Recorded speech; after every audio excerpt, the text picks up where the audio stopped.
د نیکمرغه کوچني اختر په مناسبت د عالی قدر امیر المؤمنین شیخ القرآن والحدیث مولوی هبت الله اخونزاده حفظه الله وتعالی د مبارکی پیغام. بسم الله الرحمن الرحیم. الحمد لله نحمده ونستعینه ونستغفره ونتوب الیه ونعوذ بالله من شرور انفسنا ومن سیئات اعمالنا من یهده الله فلا مضل له ومن يضلل فلا هادي له واشهد ان لا اله الا الله وحده لا شريك له واشهد ان محمدا عبده ورسوله. اما بعد، قد قال الله سبحانه وتعالى في القرآن الكريم: قد افلح من تزكي وذكر اسم ربه فصلى.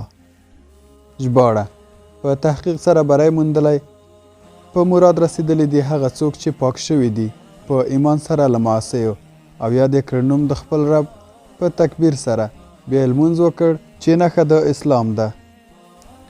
وعن ابي هريره رضی الله تعالی عنه قال: د حضرت ابو هريره رضی الله تعالی عنه څخه روایت دی چې رسول الله صلی الله علیه و آله وسلم وفرمایل: د انسان د هر نیک عمل ثواب داسې زیاتیږي چې د یوې نیکۍ ثواب 10 برابره ورکول کیږي تر څو چې دا ثواب 900 پورې ورسیږي.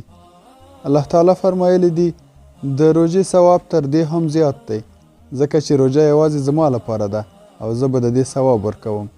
روژه نیونکی خپل خواهشات او خپل خوراک یوازې زما د رضا لپاره پرېږدي او هغه ته 2 خوښۍ ترلاسه کیږي. یوه خوښي د روژه ماتي پر وخت او دوهمه خوښي د خپل پروردګار سره د ملاقات پر وخت. د روژه نیونکي د خولې بوی د الله په نزد تر مشکو هم زیات خوشبویداره دی او روژه سپر دی. هر کله چې په تاسو کې د یو چا روژه وي نو د فحش خبرو نه دې ډډه وکړي. پلتو خبرې دې نه کوي. که څوک هغه ته بد ووایي یا د جګړې کولو اراده ورسره وکړي نو هغه ته دې ووایي چې زما روژه ده. د افغانستان مؤمنو مجاهدو خلکو او د نړۍ مسلمانانو ته السلام علیکم ورحمت الله وبرکاته. د نیکمرغه کوچني اختر د را رسیدو په مناسبت تاسو د افغانستان مجاهد او متدینو خلکو او د نړۍ ټولو مسلمانانو ته مبارکي وایم او له الله تعالی څخه غواړم چې د روژې مبارکې میاشت کې زموږ او ستاسو روژې، تراویح او نور عبادتونه او خدمتونه په خپل عالی دربار کې قبولې او منظورې وګرځوي. موږ او تاسو ټول د خپل تقوا، اخلاص او استقامت په لاره ثابت قدمه ولري او د دنیوي او اخروي ژوندانه سعادتونه او نیکمرغۍ را په برخه کړي. محترمو ورونو، الله تعالی د روژې مبارکه میاشت د صبر، تقوا او اجتماعي همدردۍ میاشت ګرځولې ده. الله تعالی فرمایلی دی: یا ایها الذین آمنوا کتب علیکم الصیام کما کتب علی الذین من قبلکم لعلکم تتقون.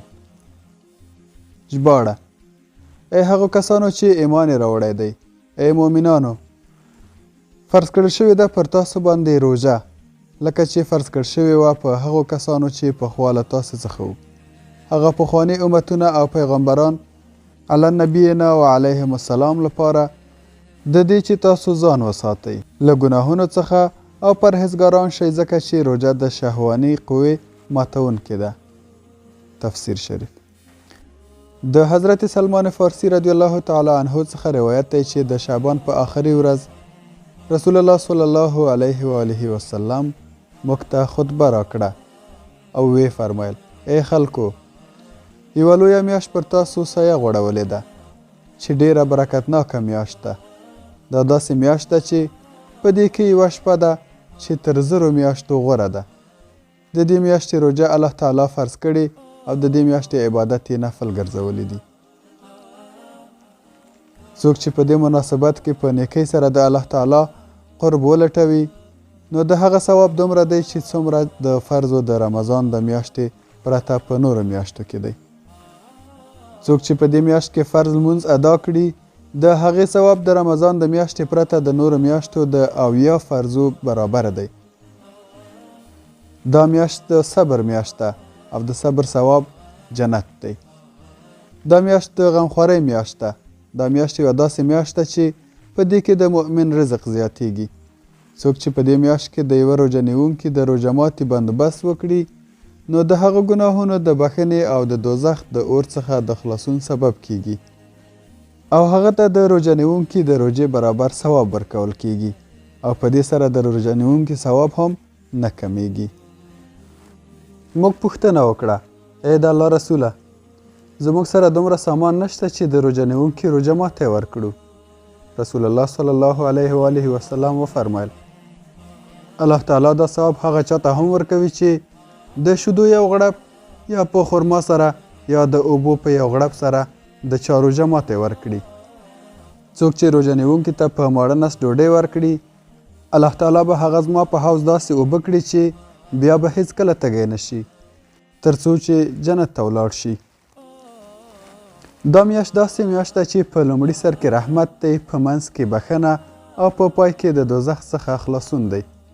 چا چې په دې میاشت کې د خپل روژه نیونکي غلام څخه لږ کار واخیستی او د هغه په کار یې کمی وکړ نو الله یې بخي او د دوزخ څخه خلاصون ورکوي.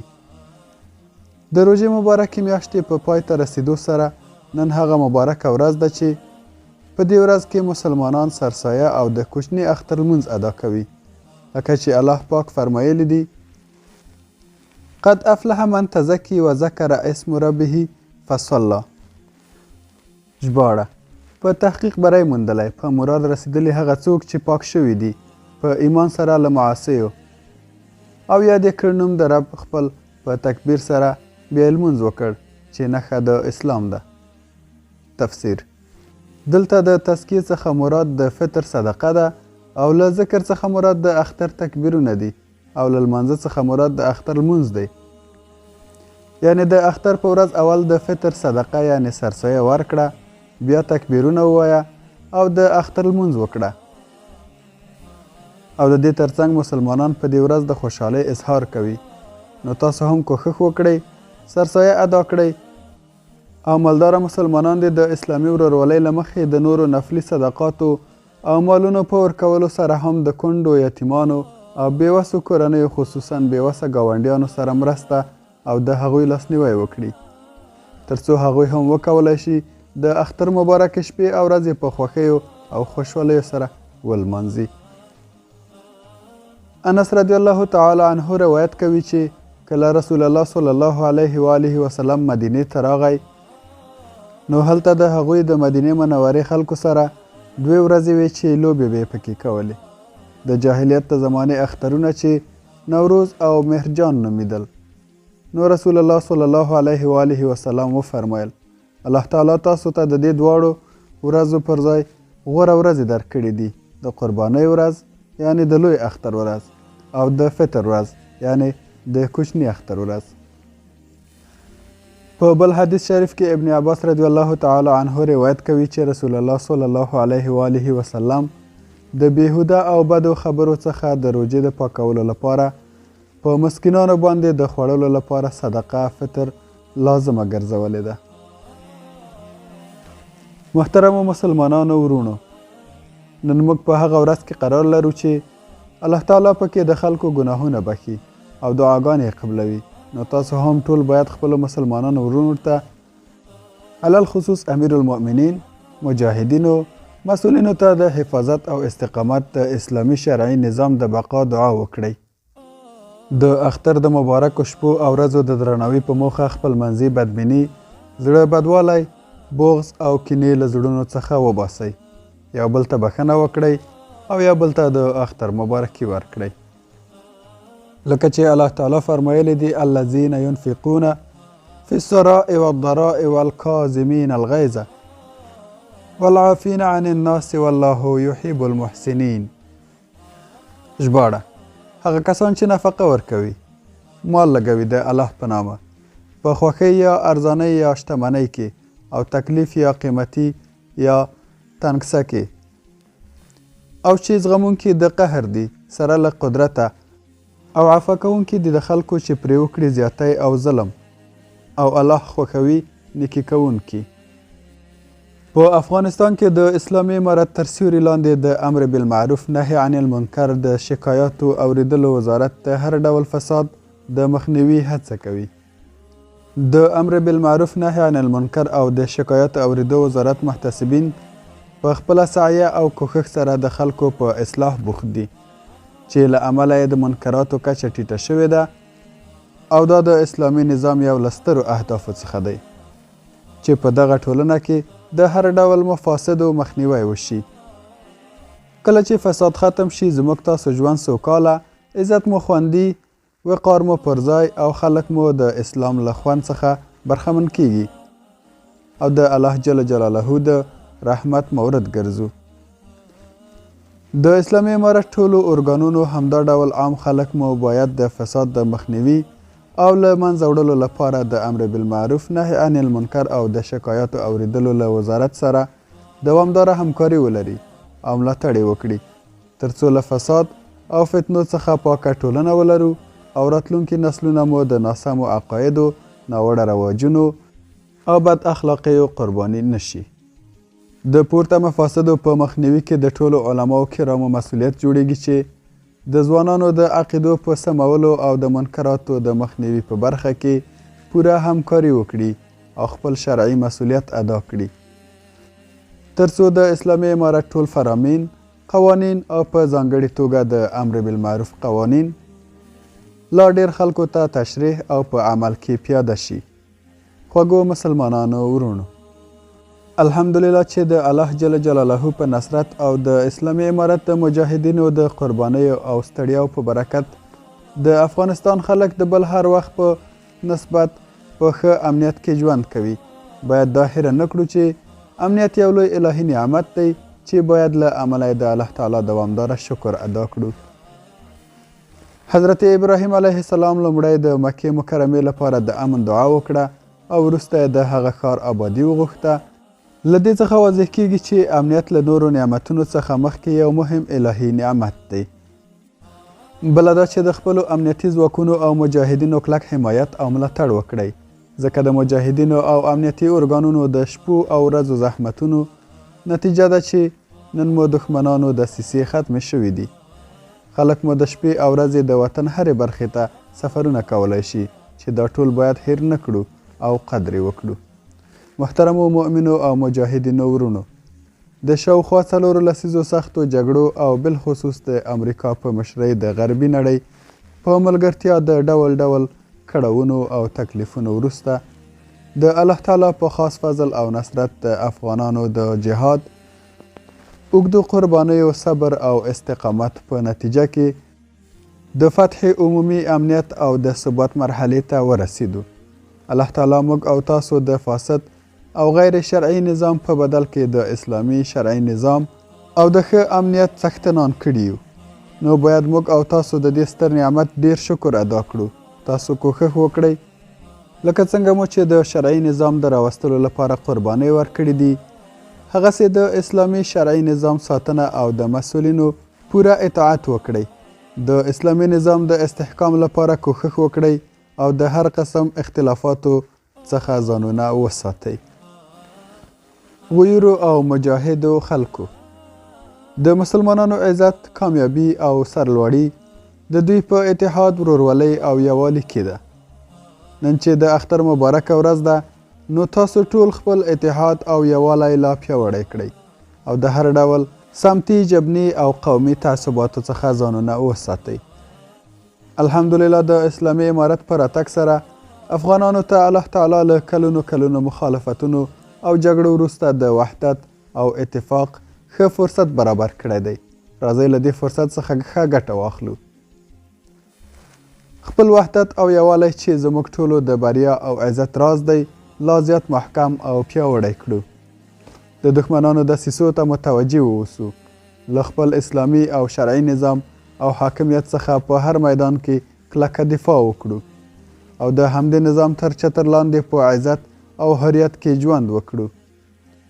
په اخترونو او نورو لمنځونو کې راټولېدل هم موږ ته د اتفاق، وحدت او ورورولۍ پیغام راکوي. موږ ته دا را زده کوي چې موږ باید د نورو مسلمانانو په خوشحالۍ خوښ او پر خفګانۍ خفه شو. که د نړۍ په کومه برخه کې مسلمانان له زور، درد او غم سره مخ وي، زموږ او تاسو مکلفیت دی چې د هغوی په غم او درد کې ځان ورسره شریک وګڼو.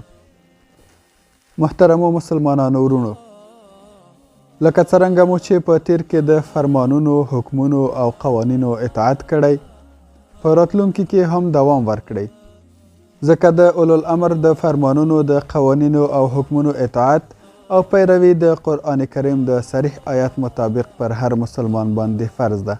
الله جل جلاله فرمایلی دی: یا ایها الذین آمنوا اطیعوا الله و اطیعوا الرسول و اولو الامر منکم.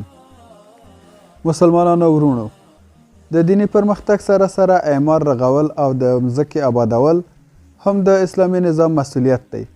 مسؤلین او غیر مسؤلین د کوښښ وکړي د دینی خدماتو ترڅنګ د آبادۍ خدماتو ته توجه وکړي. الله تعالی فرمایلی دی: هو انشاکم من الارض واستعمرکم فیها. مجاهدینو او متدینو خلکو د تعلیم او تربیه په برخه کې پوره کوښښ وکړئ. د ځوانانو، عوامو خلکو او مجاهدینو د افکارو د تنویر او دینی تندې خړوبولو په موخه پوره توجه وکړئ. مسؤلین د تربیتي حلقې او اصلاحي مجلسونو ورته برابر کړي. په کومه ساحه کې چې مساجد نه وي هلته مسجدونه آباد کړئ. علما کرام دې په مساجدو کې خلکو، ځوانانو او ماشومانو ته دینی تعلیم ورکړي. له خپلو مهاجر ورونو سره چې د نورو ملکونو څخه راستنیږي، ټول افغانان دې د دوی سره مرسته او همکاري وکړي. محترمو مسلمانانو، اسلامي امارت غواړي له اسلامي نړۍ سره د اسلامي اخوت په اساس ټینګې او ښې اړیکې ولري. الله تعالی فرمایلی: انما المؤمنون اخوة. ژباړه: بېشکه چې مؤمنان ټول په دین کې سره ورونه دي. همداراز اسلامي امارت غواړي له نورو ملکونو سره په اسلامي اصولو ولاړې ښې او ګټورې اړیکې ولري. له ټولو خواوو څخه غواړو چې د افغانستان د خلکو معتقداتو او ارزښتونو ته د درناوی وکړي او زموږ په کورنیو چارو کې مداخله ونه کړي. اسلامي امارت د نړۍ په هره برخه کې د مسلمانانو پر وړاندې ناوړه کړنې او د هغوی پر حقوقو تجاوز ظلم بولي او په کلکو ټکو یې غندي. په پای کې یو ځل بیا د کوچني اختر د مبارکو شپو او ورځو په مناسبت تاسو ټولو درنو افغانانو او د نړۍ مسلمانانو ته د زړه له کومې مبارکي وړاندې کوم. الله تعالی دې موږ او ټول اسلامي امت له هر ډول آفتونو، ستونزو او ناخوالو څخه وساتي. شهیدانو ته د لوړ درجات، ټپیانو او ناروغانو ته عاجله شفا او ټولو مسلمانانو ته عزت، اتفاق او بریا په نصیب کړي. امین یا رب العالمین. والسلام علیکم ورحمة الله وبرکاته. امیر المؤمنین شیخ القرآن والحدیث مولوی هبة الله اخونزاده حفظه الله تعالی.